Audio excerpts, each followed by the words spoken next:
de clase, ya hay 60 veces en el mundo. O imagínense en una hora, en un día. Es la frecuencia de la enfermedad vascular cerebral y de los eventos vasculares agudos, pues va en incremento de acuerdo precisamente a los factores de riesgo que vamos a revisar. Igual que en otras gráficas que les he presentado de este autor, la diferencia es muy poca. O sea, podemos alta prevalencia, baja prevalencia, es muy poca, aunque sí se ve un poco de más prevalencia en el norte de Asia y Europa, puede verse un poquito más prevalencia que en América Latina. La enfermedad vascular cerebral, dice, voy a hablar de enfermedad vascular cerebral y de evento vascular cerebral, van a ser dos cosas diferentes. La enfermedad vascular cerebral es un problema importante de salud pública a nivel mundial. En México, todas las formas de enfermedad vascular cerebral en conjunto constituyen la tercera causa de muerte, para que vean cómo sí es importante. A pesar de ello, hay otras enfermedades menos importantes, menos frecuentes, menos prevalentes, que reciben más fondos de atención pues, de los gentes de la salud pública en México.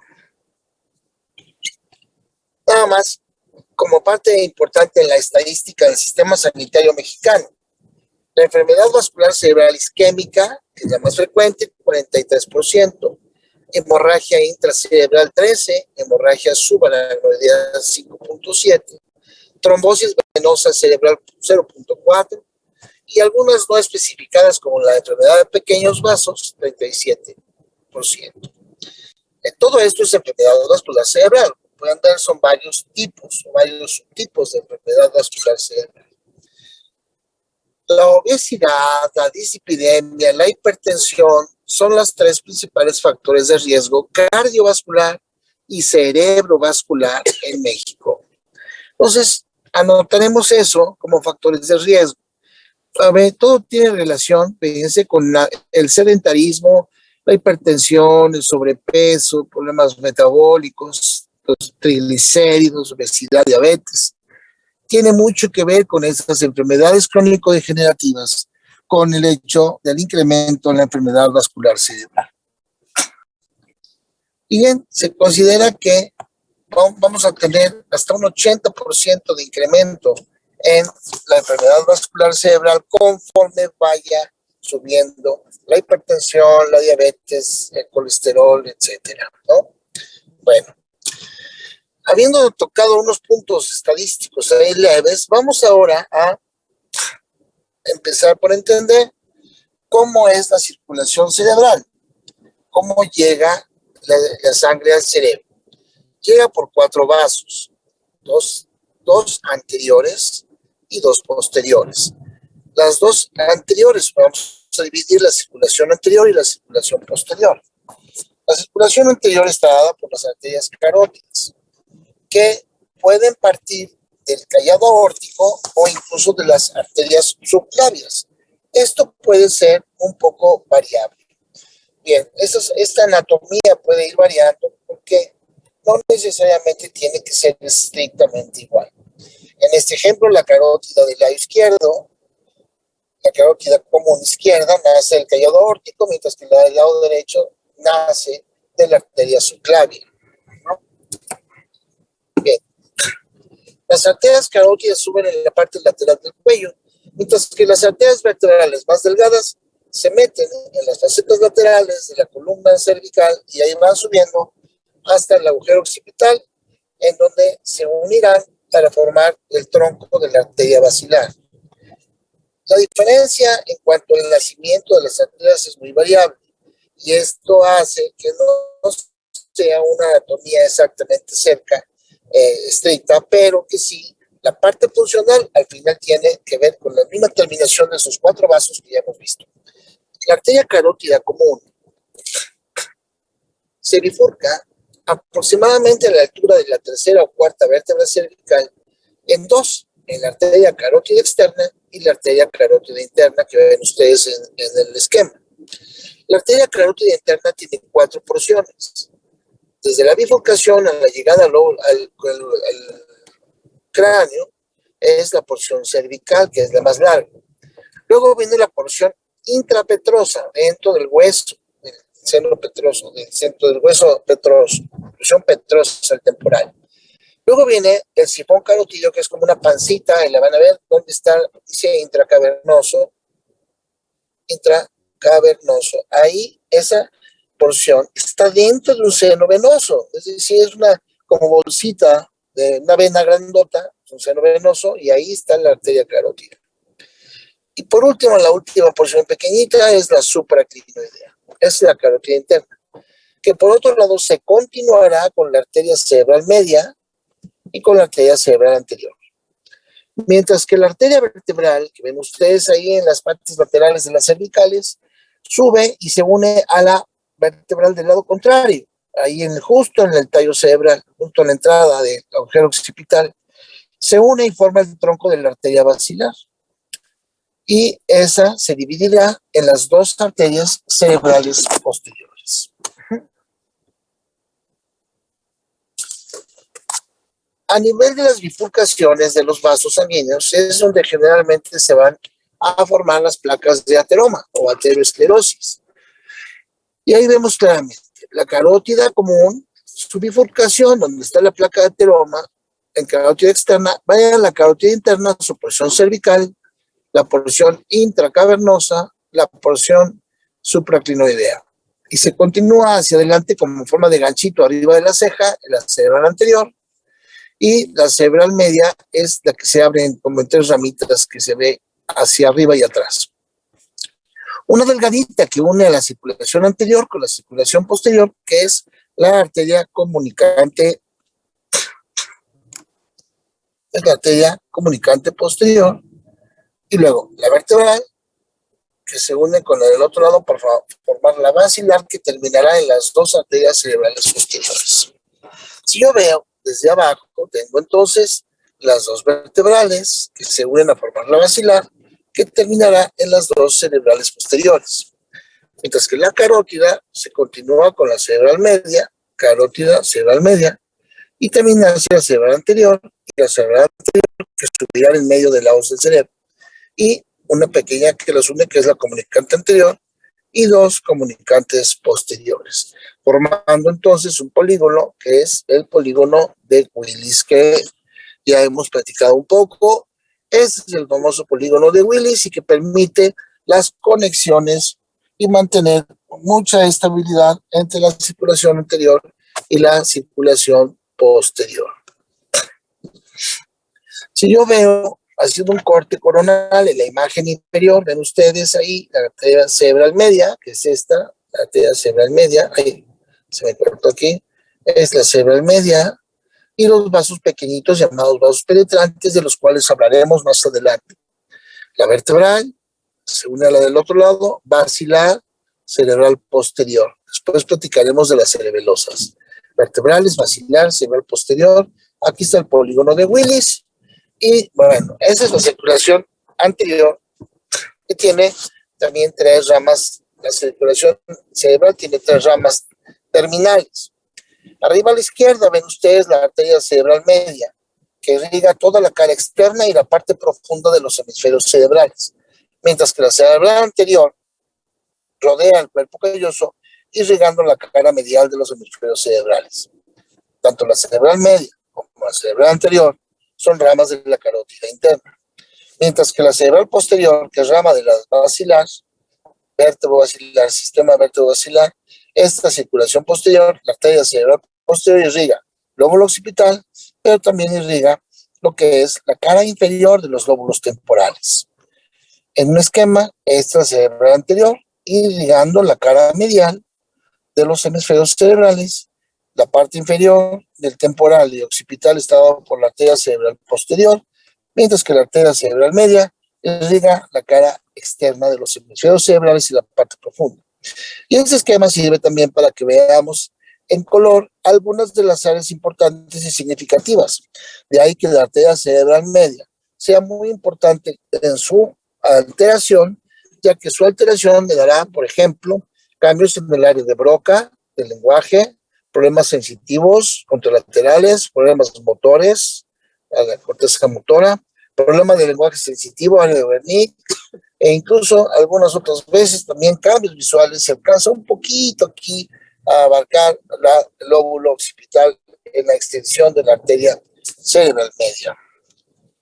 Si hago un corte coronal, la arteria cerebral media, entonces vimos que irriga todo esto, la parte externa, pero también tiene los vasos penetrantes que irrigan la parte profunda. De manera que este azul, este moradito y este verde es la cerebral media, mientras que la cerebral posterior irrigará la cara inferior del lóbulo temporal y la cerebral anterior la cara medial de los hemisferios cerebrales. El retorno venoso también tiene su importancia. Hay un sinnúmero de venitas pequeñitas que van a llevar la sangre de regreso del cerebro hacia los vasos, a los vasos que se encuentran en los diferentes senos. En el espacio subaracnoideo, en los senos venosos, como las venitas se les llama venas emisarias, que llevan la sangre a los senos venosos. Y de los senos venosos, ahí se irán recolectando la sangre para bajar por la yugular. Entonces, todas esas venitas van a acumular sangre a los senos venosos y ese regreso a los diferentes senos, seno recto, seno longitudinal superior, seno longitudinal inferior, seno transverso, etcétera. Todos estos senos al final terminarán, como lo vamos a ver ahorita acá en este pequeño video. Pon atención en la circulación de todo. Se me hace que se cortó. Sí, doctor, ya no se ve. Sí, se cortó, ¿verdad? Ahí va.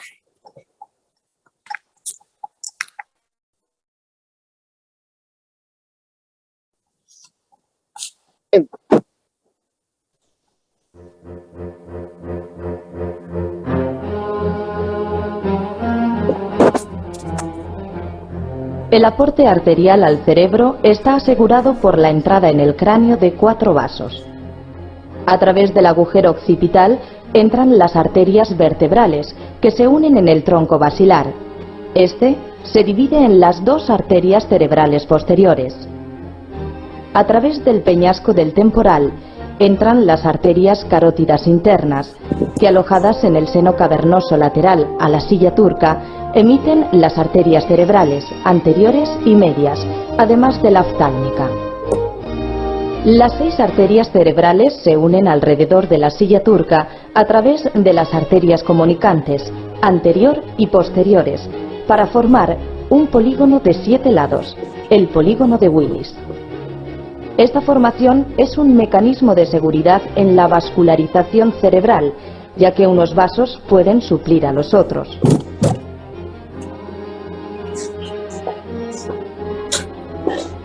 Finalmente, cada arteria tiene su territorio de distribución cerebral.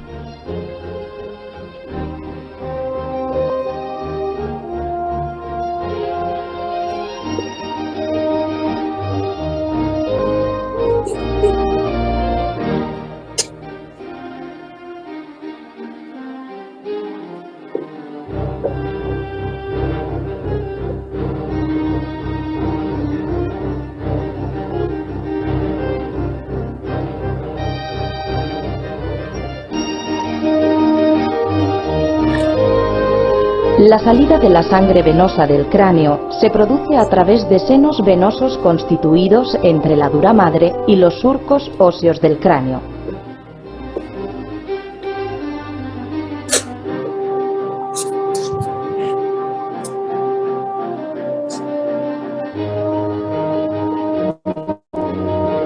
Al final, todo se dirige hacia la vena yugular interna, que llevará esta sangre a través del cuello hacia el corazón.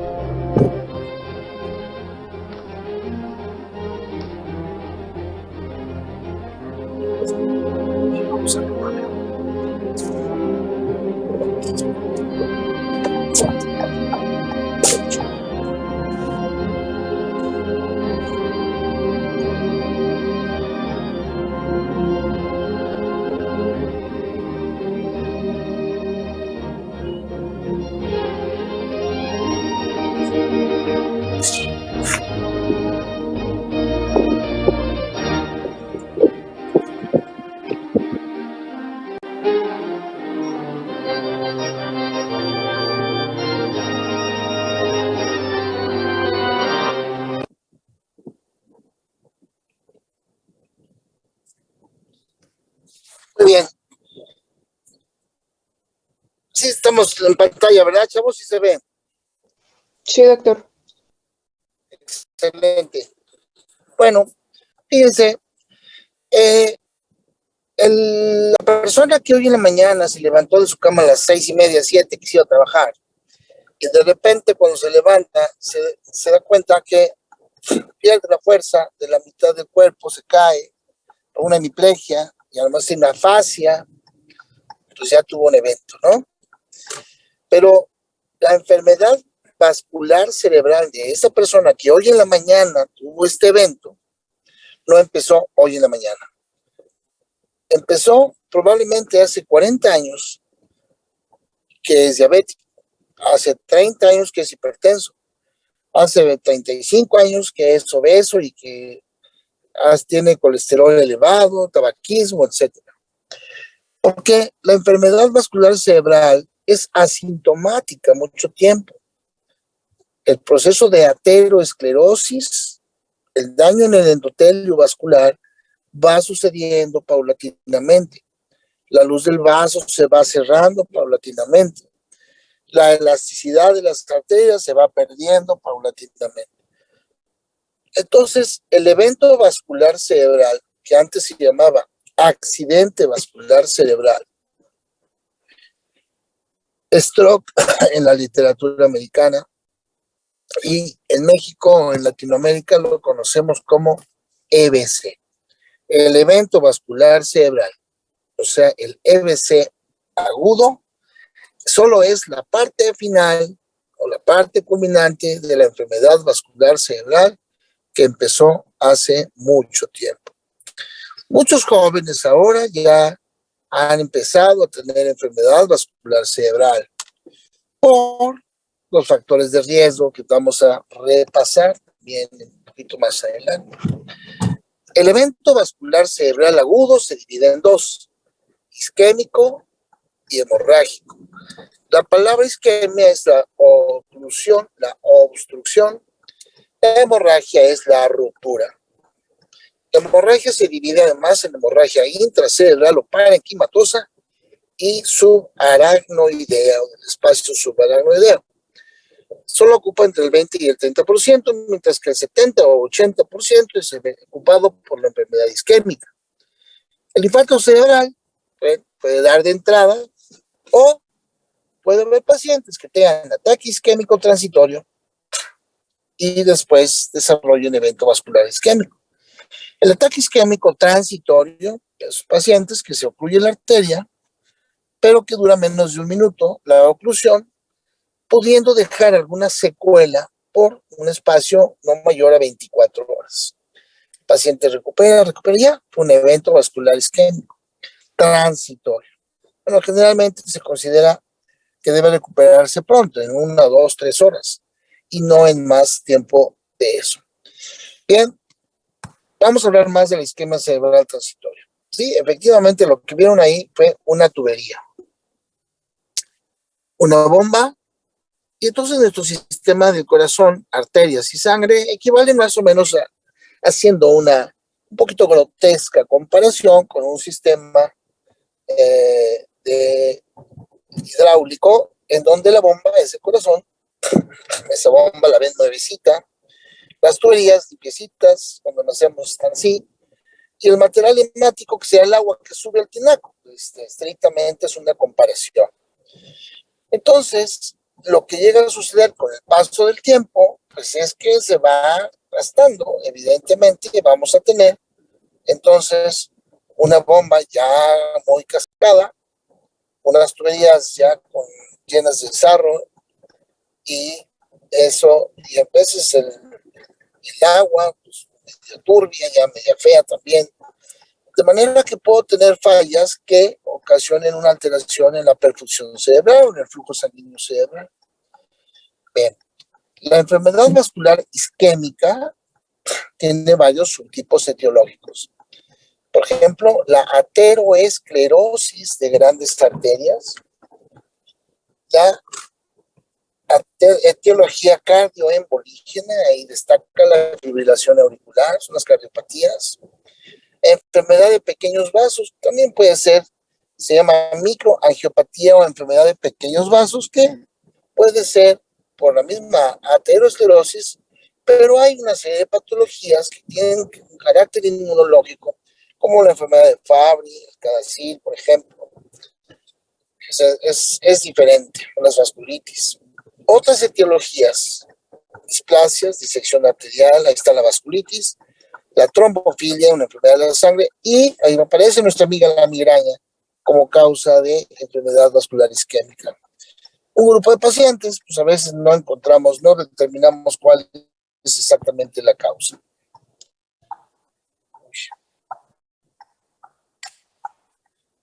Entonces,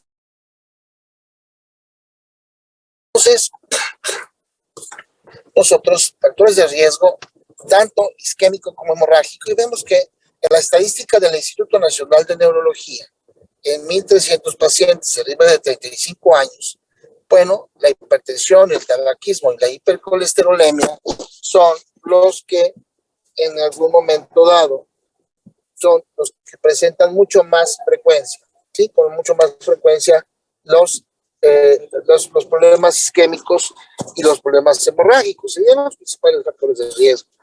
No obstante, también vemos ahí antecedentes familiares, la diabetes, por supuesto, la hipertrigliceridemia, que va subiendo a pasos agigantados, ¿sí? Y que eso hace que tengamos nosotros, pues ya, de dónde poder investigar cuál sería la situación o qué factores de riesgo son los que pudieran en algún momento pues causar o aumentar el proceso de enfermedad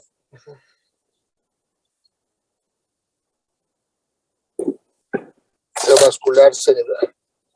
Bien, fíjense que hace muchos años hablaban de un paciente, llegó un paciente con un infarto cerebral, ya sabíamos que íbamos a ver una gente de 70, 80 años. En la actualidad ya existe lo que se llama enfermedad vascular cerebral en joven. Pacientes por abajo de 45 años, causas múltiples, el pronóstico es favorable, pero las secuelas son prolongadas. Imagínense un paciente que tiene un evento vascular cerebral a los 30 años, o a los 40 años, y tiene que estar todavía, ¿cuántos años? Voy hasta los 90, hasta los 80, más de la mitad de su vida en una silla de ruedas o una hemiplegia, etc. En la gente joven los factores de riesgo cambian. La hipertensión, por supuesto, se cae, ya no es el principal factor de riesgo. Pero ahora tenemos el tabaquismo, el uso de anticonceptivos, la migraña y la hipercolesterolemia. La obesidad tiene mucho que ver, esa parte de vida sedentaria, el colesterol, triglicéridos, etcétera, son un factor muy frecuente de enfermedad vascular cerebral en joven. Las arterias se van dañando en un proceso llamado aterosclerosis que termina con una aterotrombosis. La aterotrombosis entonces va a ser la parte final de la aterosclerosis, pero esa aterosclerosis en lo que se tapa y no se tapa puede darme isquemias transitorias. Si voy de abajo para arriba, a nivel de circulación periférica, la isquemia transitoria me puede dar claudicación. Hasta que un día se tapa por completo la arteria, me da arresto sanguíneo, gangrena, necrosis, y son pacientes que acaban en amputación, como el caso de los diabéticos. En el cambio, en el pecho, en el corazón, la angina de pecho estable, inestable, una isquemia transitoria, un poquito de molestia, dolor intermitente, es una isquemia transitoria de las coronarias, hasta que un día le da el infarto al corazón. En el cerebro pasa lo mismo. Un paciente puede tener 1, 2, 3, hasta 4 eventos isquémicos transitorios hasta que llega el momento en que ya tiene el infarto cerebral.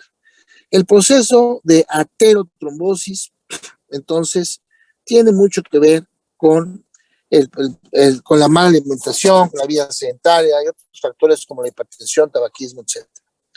Un 25% de los pacientes con isquemia cerebral transitoria podrían ser portadores de enfermedad coronaria aterosclerosa, perdón, enfermedad carotídea aterosclerosis. Las carótidas son las que se van a tapar. ¿Y cuáles serían las características? Bueno, no solamente los vasos penetrantes se pueden alterar, sino también los vasos de la corteza cerebral, al final todos incluyendo los grandes vasos. El proceso de aterosclerosis lo van a ver ustedes arriba a la derecha. Una lesión de la íntima, de la pared del vaso, permite que algunas células, incluyendo células grasas y lípidos y algunas otras, entren y formen trombos de colesterol.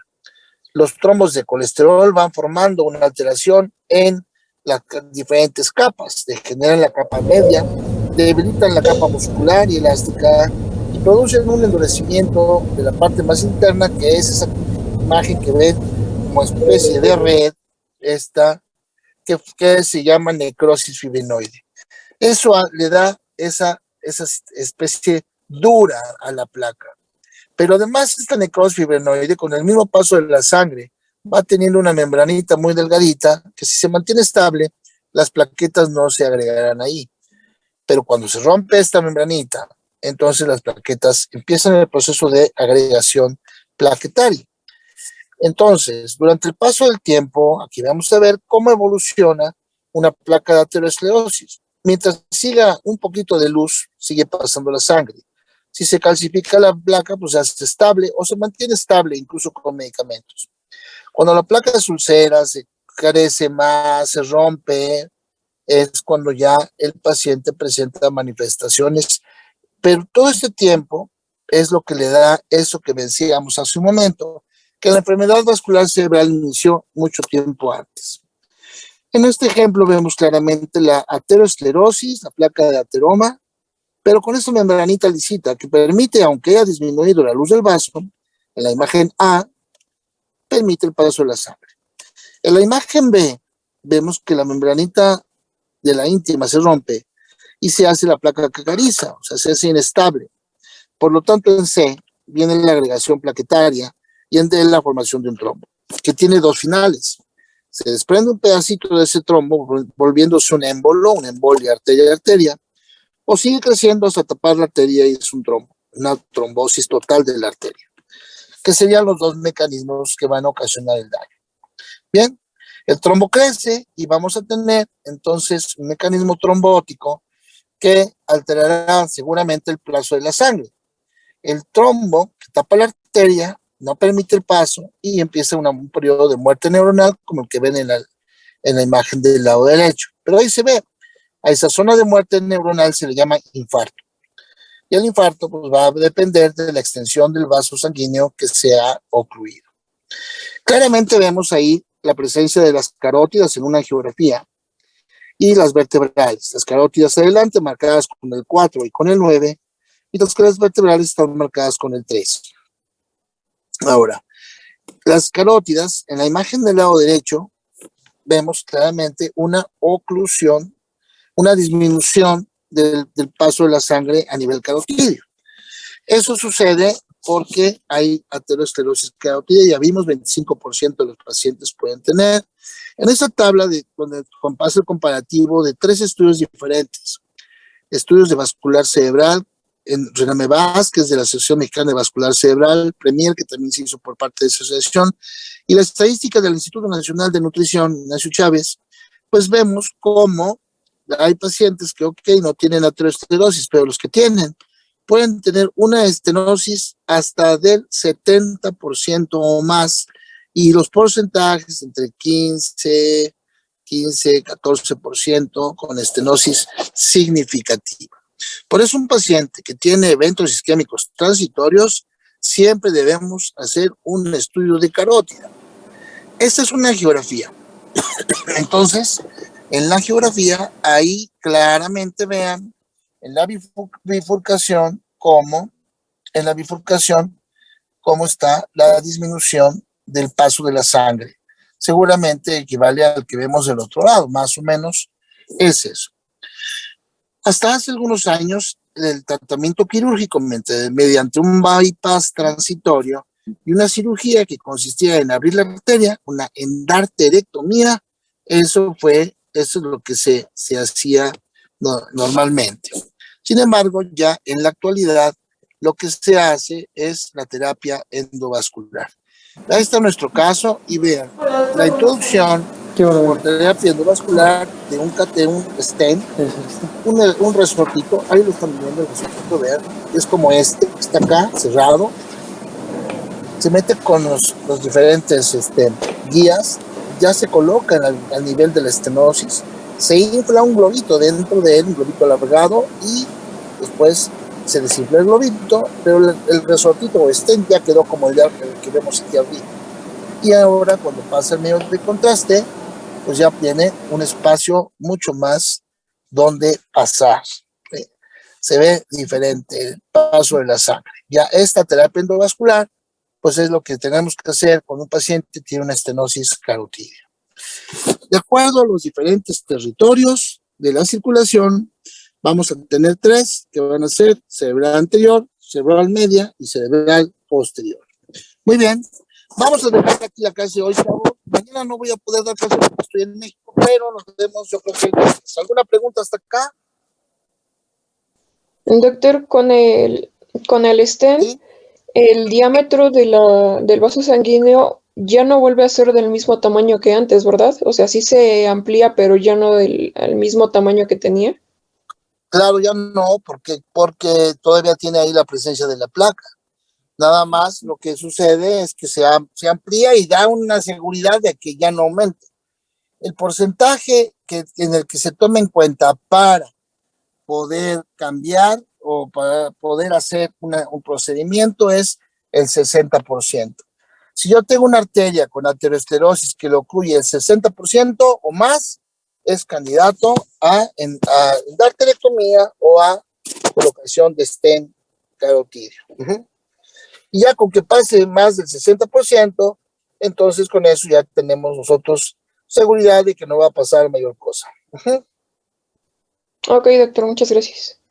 ¿Sí? Bueno, chavos, nada más. Creo que sí, doctor, gracias. Nos vemos después, cuídense. Gracias, Viernes. doctor. Hasta luego.